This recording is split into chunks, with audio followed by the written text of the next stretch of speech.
দোস্ত, তোমরা যারা আজকে 365 দিনে কোনোদিন খোদার ফজরের নামাজ পড়লা না, তিনি যদি বলে ফেলে যে নাফরমান আর কোনোদিন তোরে আমি সেজদা দিতে দেব না, তোর কোন আব্বাই সেজদা দেওয়াইবে তোরে? এই নাফরমান, গত 1 বছরে যে কোনোদিন 5 ওয়াক্ত নামাজ পড়ো নাই, আল্লাহ যদি বলে যা আর কোনোদিন তোকে সেজদা দিতে দেব না, যা। নূহ নবীরে বলছে যে আপনাকে না বললাম আপনি নবী, আপনি ভুল করছেন কেন? আপনারা না বলছি এই নবী, তোমাকে না বলছি আমি আর কাউকে ঈমান দেব না, আবার বলছো কেন? কোরআনুল কারীমের মধ্যে আছে বাপ, নূহ নবীর মতো নবী 950 বছর যে আল্লাহর দিকে ডাকছে মানুষকে, সেই নবী এবার আবার হাত তুলে বলছে আল্লাহ আমার ভুল হয়ে গেছে, আমি বিষয়টা বুঝি নাই, আমি সন্তানের অস্থিরতায়, আল্লাহ আমি আপনার ফয়সালার কথা আমার মনে নাই, আমার সন্তান জাহান্নামী হবে, এটা আমারে পাগল বানায় ফেলছে, এটা আমারে অস্থির বানায় ফেলছে, আমারে ভুলায় দিছে আপনার কথা, আপনি আমারে মাফ করে দেন। ওয়া ইল্লা তাগফিরলি ওয়া তারহামনি আকুম মিনাল খাসিরিন। আয় করিম, আপনি যদি আমারে মাফ না করেন, দয়া না করেন, আমি নবী হয়েও ক্ষতিগ্রস্তদের অন্তর্ভুক্ত হয়ে যাব। চলো আব্বা, আমি শুধু একজন বক্তা, ওয়াজ করতে আসছি, এই জন্য মনে করাইতে আসছি, ভোট চাইতে আসি নাই, ভোট চাইতে না, আখিরাত মনে করাইতে আসছি। এই 3টা উদাহরণ দিলাম। নবী সাল্লাল্লাহু আলাইহি সাল্লামের হাত নামায় দিছে, ইব্রাহিমের হাত নামায় দিছে, নূহের হাত বলে না কেন? তার চাইতে দামি এখানে কে? এই সৃষ্টিতে কে? আগামীতে আসবে কে? এবার আন্দাজ করেন, আল্লাহ আমারে আপনারে যারে যে আমাদেরকে যাদেরকে ঈমান দিছে, আমরা কালেমা পড়তে পারি, আমরা শুনছি, আমরা মুসলমান, আমাগো আব্বা মা মুসলমান, এই নিয়ামতের কি পরিমাণ কদর করা উচিত, কদর করা উচিত। এই জন্য বললাম রে ভাই, হেদায়েত কার হাতে? ফয়সালা কার হাতে? সর্বশ্রেষ্ঠ রাসূলের হাতেও না, তো বক্তার হাতে তো বেলে নাই, বক্তার তো সেই হিসাবে কি নাই, বেলে তো নাই। আচ্ছা, এর উল্টা আরো 3টা উদাহরণ দেই, দেখেন আরো সহজ, এটাও লম্বা না, 3টা আবার বিকল্প উদাহরণ দেখেন, আপনি আরো মজা পাইবেন। এই 3টা উদাহরণ আপনি দেখেন। বাপ ফুত 2 জন, ফুতের বয়স মাত্র 12 বছর। বাপে ফুতেরে বলল আমি স্বপ্নে দেখছি আব্বা তোমার আমি আল্লাহর জন্য জবাই করতেছি। তোমার 12 বছরের ছেলে কয় আব্বা আমি রাজি। এত অল্প বয়সে রবের জন্য জীবন দিতে হবে, এই বুঝেই ফোলা বুঝলো কেমন?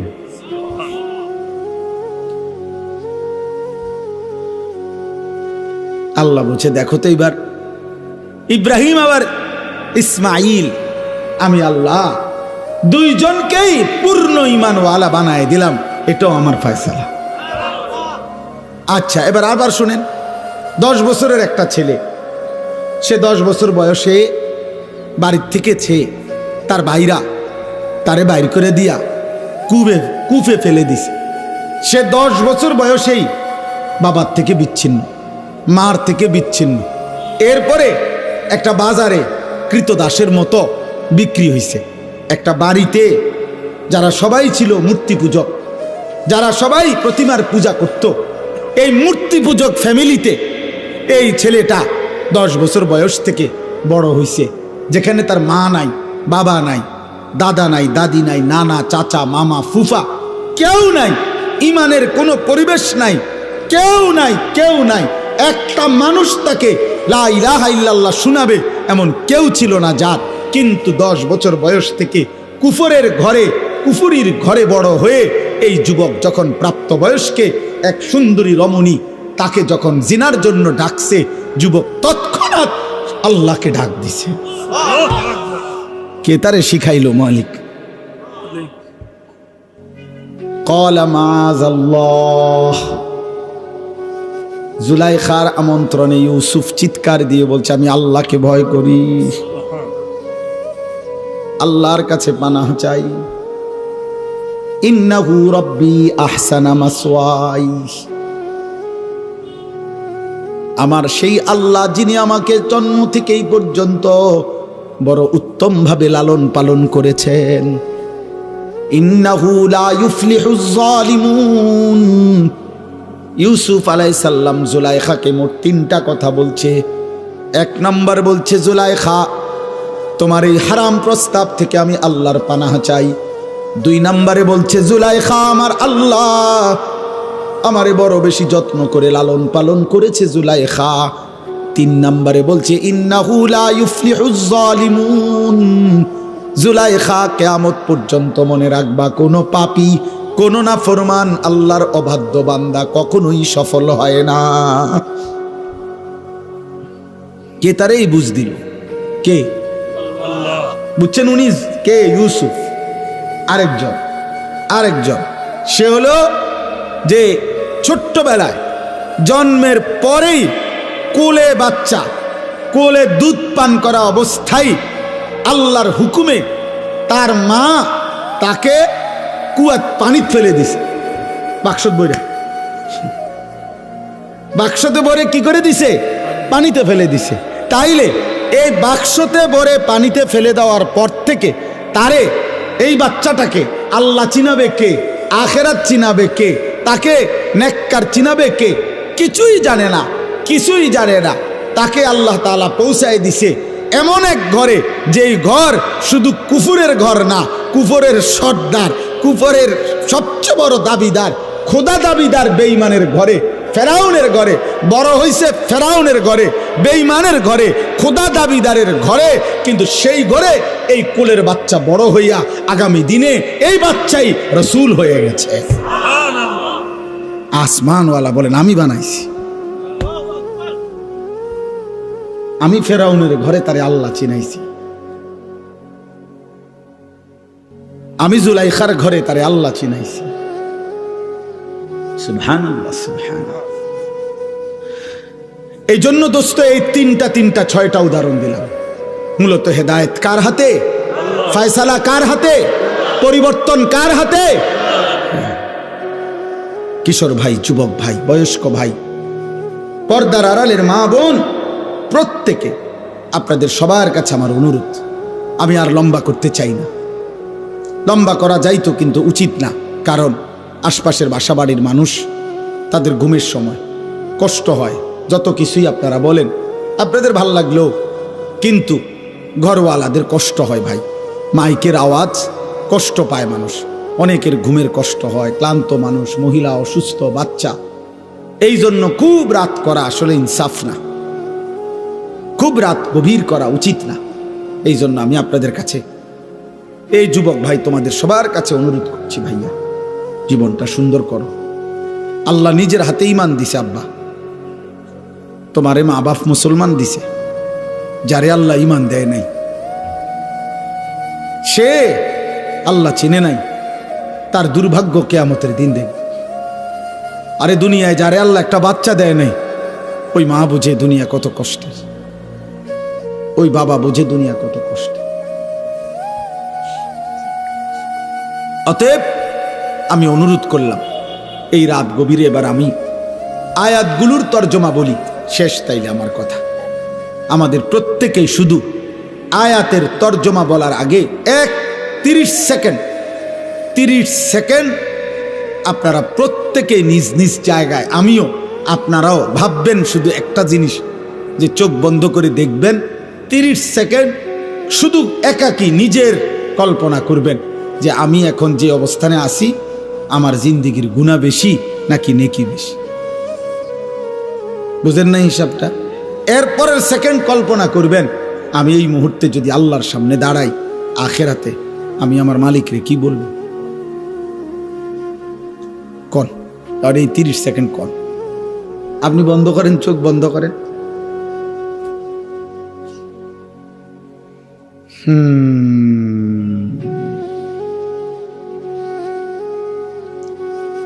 বলেন কি মনে হয় বাপ? গুনাহ বেশি না নেকি বেশি? রবের সামনে দাঁড়াইলে কি বলবে? কেমনে জবাব দিবেন? ওয়াকিফুহুম ইন্নাহুম মাসউলুন। কোরআনুল কারীমের মধ্যে আছে আল্লাহ হাসরের ময়দানে ফেরেশতাদেরকে বলবেন, আমার একজন একজন বান্দাকে এনে আমার সামনে দাঁড় করাও, আমি আল্লাহ এই মুহূর্তে একজন একজন করে আমি নিজেই জিজ্ঞেস করব। আমি জিজ্ঞেস করব, আল্লাহ জিজ্ঞেস করবেন। আল্লাহ, আমার কাছে কিতাব আছে, ওয়াজাআত সাকরাতুল মাউত বিল হক, এই কিতাবে লিখছে একজন বড় বুজুর্গ আলী ইবনুল ফুজাইল রাহিমাহুল্লাহ, এই বড় বুজুর্গ একদিন রাত গভীরে এই আয়াত এটা পড়তেছিলেন তাহাজ্জুদে, ওয়াকিফুহুম ইন্নাহুম মাসউলুন। আল্লাহ বলবেন একজন একজন করে আমার সামনে দাঁড় করাও, আমি আল্লাহ আমি নিজে জিজ্ঞেস করব, আমার বান্দাকে, বান্দা আমার 60 বছর আমারে ফিরিয়ে দাও, আমার নিঃশ্বাসের হিসাব দাও, আমার খাবারের লোকমার হিসাব দাও, আমার আলো অন্ধকারের প্রতি সেকেন্ডের হিসাব দাও। এই কথাইটা উনি ভাবতেছিলেন আর মনে মনে ভাবতেছিলেন, হায় আমার রবের সামনে আমি কি বলবো, আমি কি বলবো, আমি কি বলবো। খোদার কসম এই কিতাবের মধ্যে আছে, এই কথা ভাবতে ভাবতে উনি বেহুশ হইয়া পড়ে গেছেন, আর হুঁশ ফিরে নাই, উনি ইন্তেকাল করছেন, উনি মৃত্যুবরণ করেছেন। যে হায় আমি আমার মালিকের সামনে কি বলবো, আমি আল্লাহর সামনে কি বলবো, আমি আল্লাহর সামনে কি বলবো। ওয়ালাউ তারা ইদিল মুজরিমুনা নাকিসু রুউসিহিম ইনদা রাব্বিহিম, আল্লাহ বলে বন্ধু সেদিন আপনি দেখবেন সমস্ত পাপী নাফরমান ঘৃণায়, লজ্জায়, অপমানে মাথাটা নিয়ে আমি আল্লাহর সামনে দাঁড়িয়ে আছি। অপমানে মাথা তুলে তাকাইতে পারবে। আল্লাহ কোরআনে বলছেন আয়ুদাউনা ইলা সুজুদি ফালা ইস্তাতিউন, কিয়ামতের দিন হাসরের ময়দানে ফেরেশতা নাফরমান বান্দাকে ডাক দিয়ে বলবে, হে নাফরমান, মোট সারা জিন্দেগীর এত লক্ষ সেজদা তোমার মোট ছুটে গেছে, এখন দাও। আয়ুদাউনা ইলা সুজুদ, সেজদা করার জন্য নাফরমানকে ডাকা হবে। আল্লাহ বলেন ফালা ইস্তাতিউন, 100 বার, লক্ষ বার, কোটি বার চেষ্টা করে বেঈমান আর একটা সেজদা দিতে পারবে, আর কোমর ভাঙবে না, আর হাঁটু বাঁকা হবে না, আর কোনোই ভাঙবে না। আল্লাহ বলেন খাশিআতান আবসারুহুম, নাফরমান তখন মাথা নুয়ে ফেলবে, তার হাকুহুম জিল্লা, লজ্জা আর অপমান তাকে ঘিরে ধরবে। দোস্ত তোমরা তো মনে করছো টেলিভিশনের খবর যদি তোমাদের এতটা বিশ্বাস হয়, সমবয়সী বন্ধুর কথা, নাটকের কথা, সিনেমার কথা, গায়িকার কথা, অ্যাডভার্টাইজের কথা, চ্যানেলের খবরের কথা, তো আসমানওয়ালার কথা আমার বিশ্বাস হবে না কেন? মুহাম্মদ আরবি সাল্লাল্লাহু আলাইহি সাল্লামের কথা আমাদের বিশ্বাস হবে না কেন বলে? এই জন্য আমি প্রত্যেকটা কিশোর যুবককে খুব মনোযোগ দিয়ে তোমরা ভাই শুনতেছো, মাশাআল্লাহ, আল্লাহ তোমাদেরকে বসার মধ্যে বরকত দান করেন। আমার নওজোয়ান, তোমার জন্য তুমি ভালো হও, তোমার জন্য তুমি ভালো হও।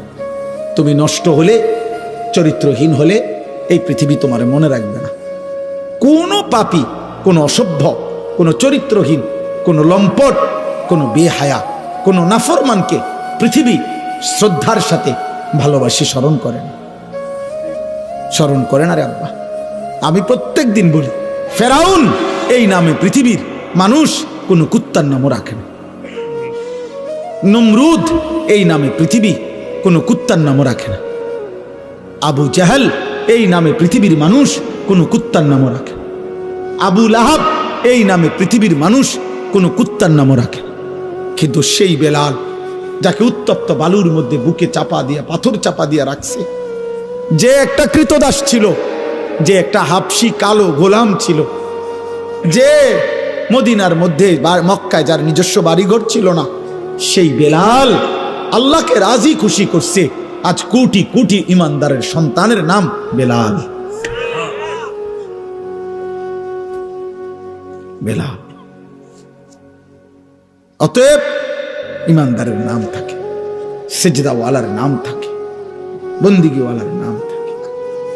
ও যে দেখেন, ওই বাচ্চা দেখেন, ও কি পরিমাণ আদরে আছে। এই দেখেন বাচ্চাটাকে, ও কি পরিমাণ আদরে আছে, এই আপন ভোলা বাচ্চা। এইভাবে প্রতিটা বাবা, প্রতিটা মা, প্রতিটা অভিভাবক কি পরিমাণ আদরে যত্নে, কি পরিমাণ সোহাগে মায়ায় বাচ্চা কাচ্চাকে আগলাইয়া রাখে।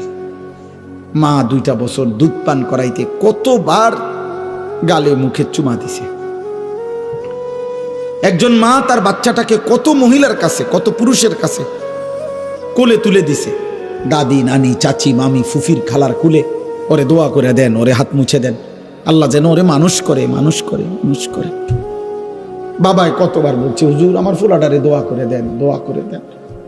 এত আদর, এত ভালোবাসা, এত দোয়া, এত আশীর্বাদ, এত হাত মুছে দেওয়া, এই সব কিছুর পরে যুবক আজ 16 বছর বয়সে তোমার বাবা, তোমার মায়ের এত ভালোবাসা, এত মায়া, এত দোয়া বিনিময় তুমি শুধু উলঙ্গ ছবি দেখো, নর্তকী দেখো, মোবাইলের জিনা ব্যভিচারী দেখো।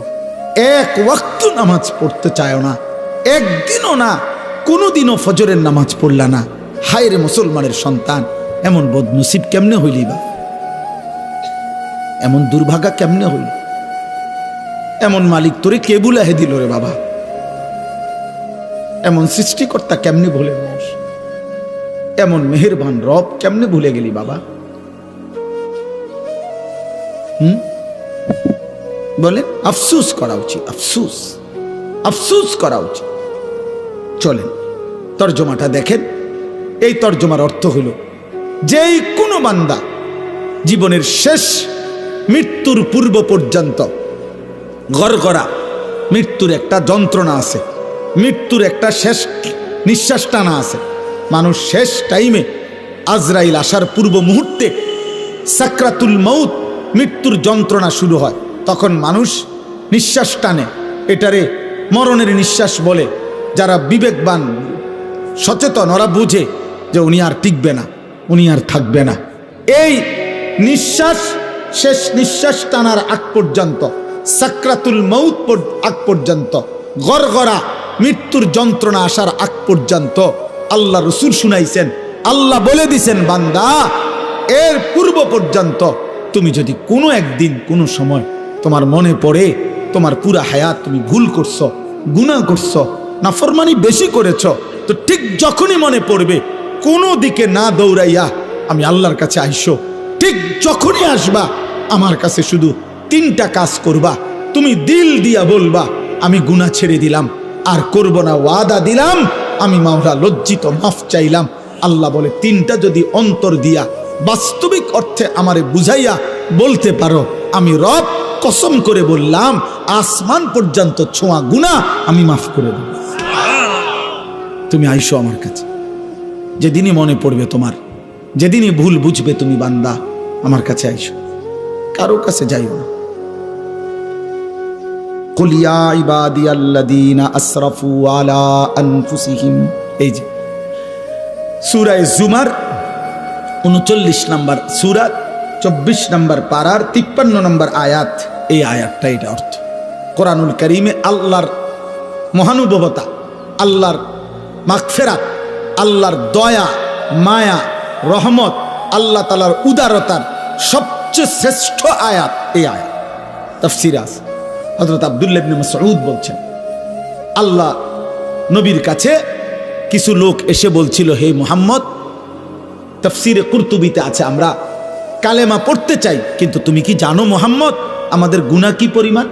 বলছে মানে, কয় মুহাম্মদ চুরি কি পরিমাণ করছি আমরা হিসাব নাই, জেনা করেছি কি পরিমাণ হিসাব নাই, মিথ্যা বলেছি কি পরিমাণ হিসাব, পান করেছি কি পরিমাণ হিসাব নাই, ব্যভিচার করেছি কি পরিমাণ হিসাব নাই, খুন করেছি কি পরিমাণ হিসাব নাই।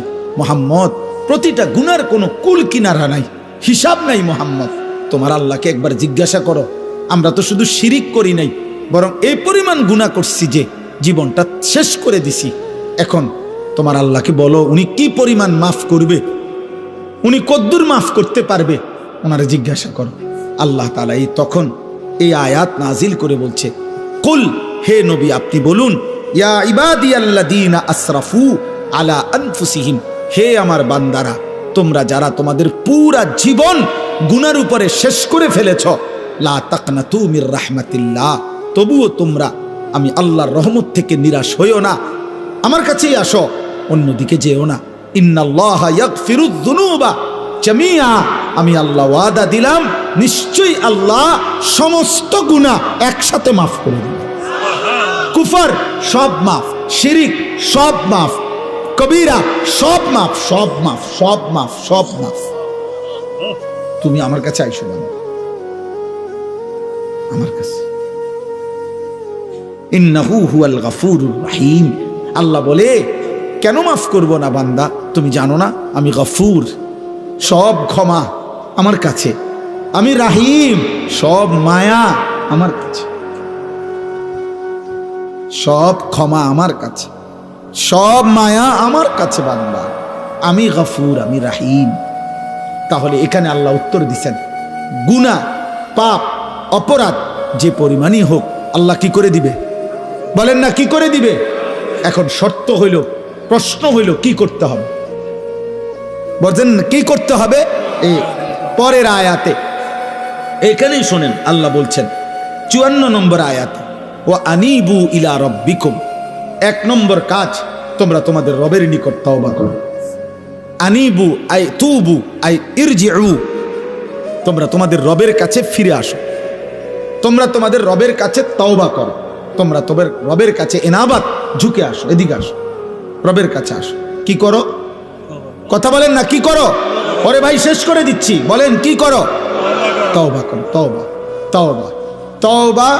ওই যে আজকে ওইখানে বলছি, এখনো বলি,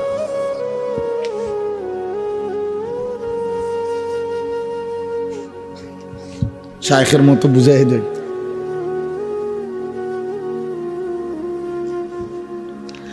আমার শায়েখ আল্লামা মুফতি মুশতাকুন নবী কাসিমি হযরত যেমনি বুঝায় আমি এমনি বুঝাইতে চাই।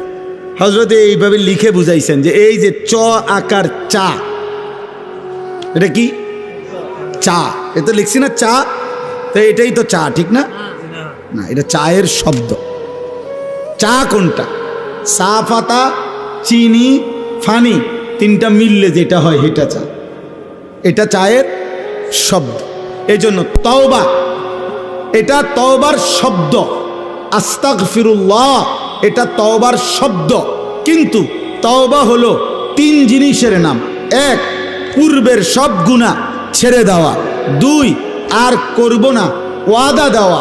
3, লজ্জিত আর অনুতপ্ত হয়ে আল্লাহর কাছে ক্ষমা চাওয়া। এই 3টা একসাথ করলে যেটা হয় ওইটারে কয় তওবা।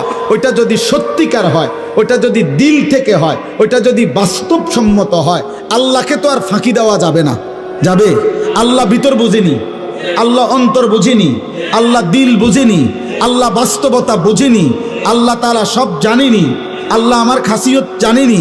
এই সত্যিকার দিল থেকে প্রকৃত অর্থে এই 3 কথা যদি কেউ বলতে পারে, আল্লাহ গুনাহ আমি ছেড়ে দিলাম, আর করব না ওয়াদা দিলাম, লজ্জিত আর অনুতপ্ত হয়ে মাফ চাইলাম, খোদার কসম আর শাজিম নড়ে উঠবে, মালিক বলবে আমি মাফ করে দিলাম।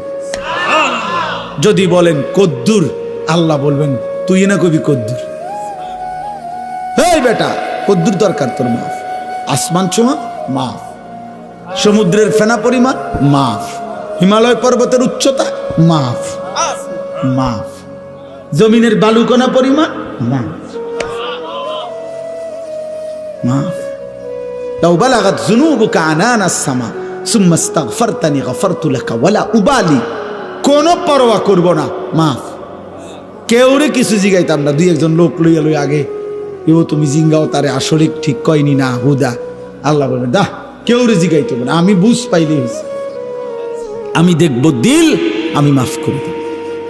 তুমি রাতে আসলে রাতে মাফ, দিনে আসলে দিনে মাফ।